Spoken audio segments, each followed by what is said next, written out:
India's first of its kind Swadeshi or indigenous space satellite launch vehicle RLV-TD has been launched from Sriharikota in Andhra Pradesh. These are the shots you're seeing on your screen right now. This is the first time that the Indian Space Research Organization or ISRO is flying a winged body and will bring it back to land on a makeshift runway in the Bay of Bengal. That's in the future. However, in a further test, an undercarriage will also be placed to make it land, possibly at Sriharikota.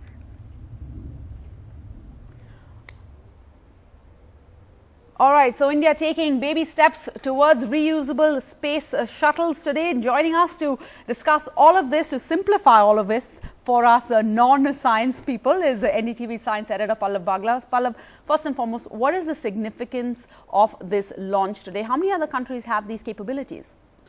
It's a very significant launch, and as ISRO says that the mission has been accomplished, meaning the first baby step which India took in mastering reusable launch vehicle technology, the first step has been done and successfully done.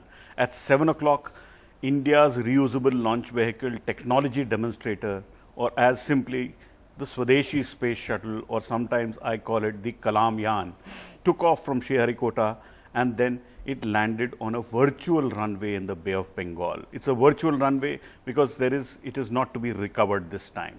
Why is it so significant? It is significant because the big powers, America and Russia, both retired making space shuttles. America retired space shuttles after 135 launches in 2011. The Russians flew it only once. In 21st why are we century, doing this then if these big powers, as you're saying, have abandoned their space shuttle programs? In the 21st century, India is attempting to make one simply to reduce costs. If you can have reusable launch vehicle technology, the cost can be reduced by 9/10.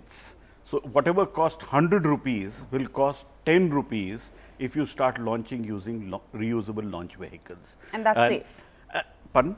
And it's safe, obviously. It is obviously safe. See, Americans retired their space shuttle program because they were using 20th century technology, which was old and obsolete. Now, India is attempting using very modern technology to master this very complex business of reusable launch vehicles.